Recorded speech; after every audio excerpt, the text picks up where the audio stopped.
গণভোট ২০২৬ সংসদ নির্বাচন, দেশের চাবি আপনার হাতে, পরিবর্তনের জন্য হ্যাঁ, এই স্লোগানকে সামনে রেখে গণভোটের পক্ষে জনমত গঠন ও ভোটারদের উদ্বুদ্ধ করার লক্ষ্যে বিভাগীয় ইমাম সম্মেলন অনুষ্ঠিত হয়েছে। শীর্ষক আজকের এই অনুষ্ঠানের সম্মানিত সভাপতি উপস্থিতি, আপনাদের আজকের এই বিষয়ে সকলেরই সদয় অবগতি আছে যে আমরা এক যুগ সন্ধিক্ষণের পাদপ্রান্তে দাঁড়িয়ে। আজ দুপুর ১১টায় চট্টগ্রামের জেলা স্টেডিয়ামে এই সম্মেলন অনুষ্ঠিত হয়। সম্মেলনের সূচনা হয় পাহাড়তলী শাহজি জামে মসজিদের ইমাম মিজানুর রহমানের পবিত্র কোরআন তেলাওয়াতের মাধ্যমে। এরপর রিয়াদ হায়াতের সঙ্গীত পরিবেশনের মধ্য দিয়ে আনুষ্ঠানিকতা এগিয়ে যায়।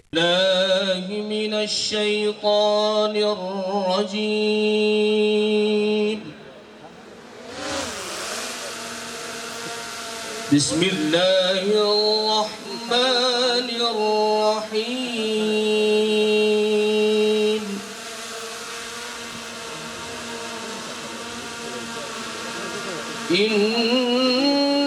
ইন্নাল্লাহা ইয়া'মুরুকুম আন তু'আদ্দুল ভোট। আজ বড় প্রয়োজন গণভোট, গণভোট গণভোট গণভোট, আজ বড় প্রয়োজন গণভোট। সম্মেলনে সভাপতিত্ব করেন চট্টগ্রামের বিভাগীয় কমিশনার ড. মোহাম্মদ জিয়াউদ্দিন। প্রধান অতিথি হিসেবে উপস্থিত ছিলেন মাননীয় প্রধান উপদেষ্টার বিশেষ সহকারী উপদেষ্টা পদমর্যাদা অধ্যাপক আলী রিয়াজ। বিশেষ অতিথি হিসেবে উপস্থিত ছিলেন মাননীয় প্রধান উপদেষ্টার বিশেষ সহকারী ঐক্যমত সিনিয়র সচিব পদমর্যাদাপ্রাপ্ত জনাব মনির হায়দার এবং ধর্ম বিষয়ক মন্ত্রণালয়ের সচিব কামাল উদ্দিন। তাহলে কি করতে হবে? আমাদেরকে এই ব্যবস্থা করতে হবে যেন এটা সংবিধানেই আমরা লিখে দিতে পারি, যে কেউ চাইলেই অবস্থার যেন পরিবর্তন করতে না পারে। কিন্তু বিপদ একটা আছে। বিপদটা কি জানেন? সবই সংবিধানে দেব, কিন্তু সংবিধান সংশোধন করার ক্ষমতাও তো ওই সংসদের আছে। বাংলাদেশে 17টা সংশোধনী হয়েছে সংবিধানের, অনেক সংশোধনী হয়েছে একেবারে নির্ভেজাল একজন লোকের জন্য। বিশ্বাস করুন। প্রধান অতিথির বক্তব্যে অধ্যাপক আলী রিয়াজ বলেন, গণভোটকে কেন্দ্র করে একটি মহল উদ্দেশ্যপ্রণোদিতভাবে মিথ্যা ও বিভ্রান্তিকর প্রচারণা চালাচ্ছে। তিনি স্পষ্ট করে বলেন, গণভোটে বিসমিল্লাহ বাদ দেওয়ার বিষয়ে কোনো আলোচনা হয়নি। সংবিধান থেকে এটি বাতিল করা হবে এমন কোনো কথা কোথাও লেখা নেই।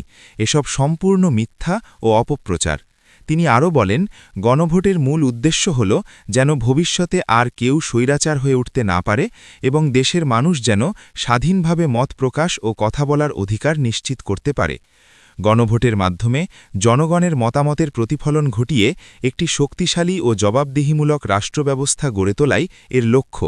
দায়িত্ব, কর্তব্য, দায় হচ্ছে আমরা আজকে এখানে আসলাম কিভাবে সেটা একবার স্মরণ করা।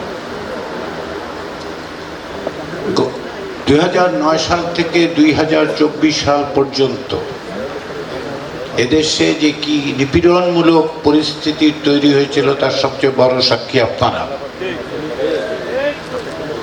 বাংলাদেশের মানুষ নিপীড়িত হয়েছেন, নির্যাতিত হয়েছেন, গুম, খুন, হত্যা, বিচার বহির্ভূত হত্যা, অন্যায়ভাবে মামলার শিকার হওয়া, এসব কিছুরই আপনারা কেবল সাক্ষী নয়, আপনারা তার ভুক্তভোগীও বটে। ঢাকায় থাকবার কোনো ব্যবস্থা আছে কি নাই এই বিবেচনায় রাষ্ট্র করে না। কত অমানবিক প্রস্তাব করা হয়েছে। প্রত্যেক বিভাগীয় শহরে হাইকোর্টের বেঞ্চ থাকবে।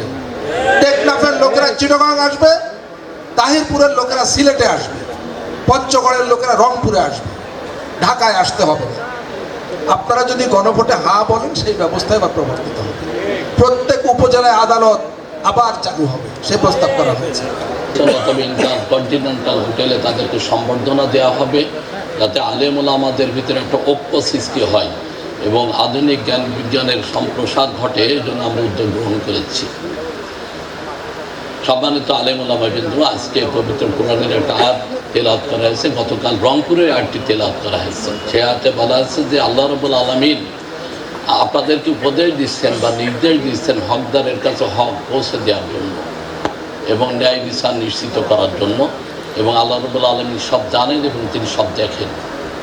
এই যে আল্লাহ দুটো সিফাতের নাম, যে তিনি জানেন এবং দেখেন, এটার অর্থ হচ্ছে যে দুটো জিনিস বলা হয়েছে এখানে। একটা আছে প্রত্যেক মানুষের হক তার কাছে পৌঁছে দেওয়ার জন্য, এবং হক পৌঁছে দিতে যারা বাধা দিবে, যারা সংকট তৈরি করবে, তাদেরই বিচারের আওতায় নেওয়ার জন্য বলা হয়েছে, ইনসাফ ভিত্তিক বিচার করার জন্য।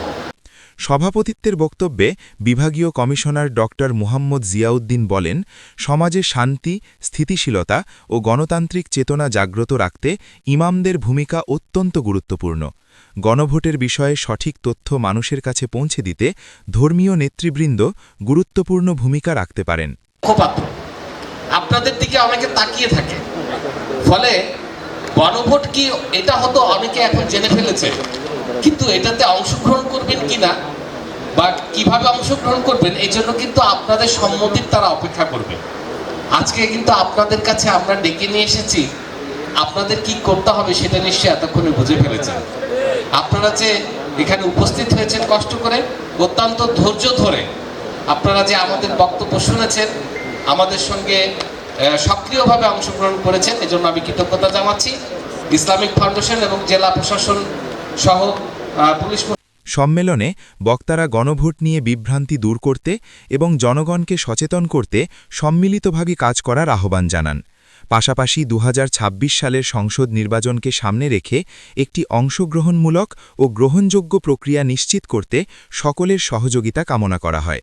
সম্মেলনে চট্টগ্রাম বিভাগের বিভিন্ন জেলা থেকে আগত ইমাম, খতিব ও ধর্মীয় ব্যক্তিবর্গ অংশগ্রহণ করেন। Desk news, Chittagong.